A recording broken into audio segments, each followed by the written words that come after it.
Good morning. So hope you had a good holiday weekend, a long weekend. And we're back on track again here. But as many of you know, I've been doing Imago relationship therapy for the past, 34 years, I think. And then 2 years ago, Harville and Helen, the creators of Imago relationship therapy, published a clinician's guide. So the regular book, Getting the Love You Want, and this is sort of for therapists and for teaching modality, that kind of thing. It's entitled Doing Imago Relationship Therapy in the Space Between. Now, it's a pretty intense volume. It's it's thick, but I thought what I would do for the next few weeks or maybe months even is sort of work my way through it and share their insights. They've worked with couples for the last 40 years, and they say the best way to learn something is to teach it. So you'll be my students maybe. Anyway, like I said, I see myself as a coach, and I think one of the coach's job is to simplify, to make things as simple as possible for the players so they all are on the same page, and that's what I'm going to try to do with this, because it is a pretty intense volume, but I think they're making some major shifts, not in the theory, but in the emphasis. And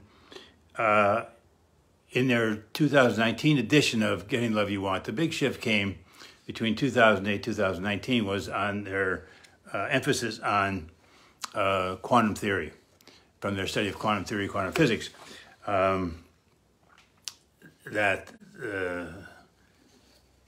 Einstein and other people are saying, look, at this whole big universe of ours is basically just energy, but it's all connected, it's all in relationship. So if I go back 34 years when I started doing this, my emphasis was, we all did, on the Imago, on what were the childhood challenges for you, what were the childhood challenges for you, how did that impact you, and we would get some insight. And I still do that.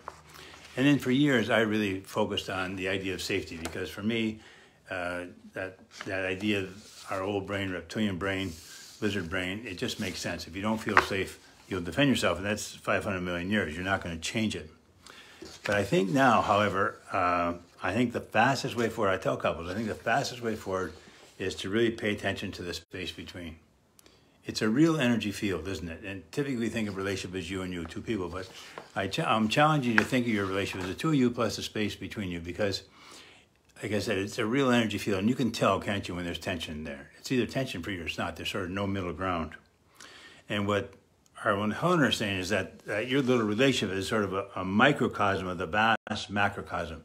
Everything wants to be connected, but if you put negativity into the space between, it causes disconnect. And obviously, if there's too much negativity, then people will start to avoid. Why would they go into a toxic space? So that's what I'm going to try to do, sort of work my way through the book, because they're bigger, I think, understanding of how quantum physics, quantum theory impacts psychology is that if you think back 150 years when psychology started with Freud and Adler and Jung and those folks, the basic understanding of the universe was Newtonian physics.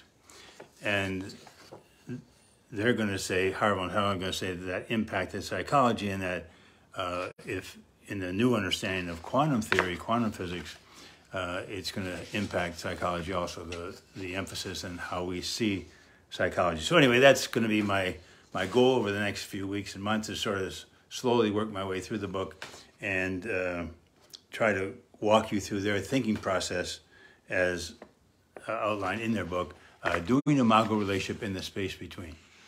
Okay, so we'll see how it goes. All right, cheers.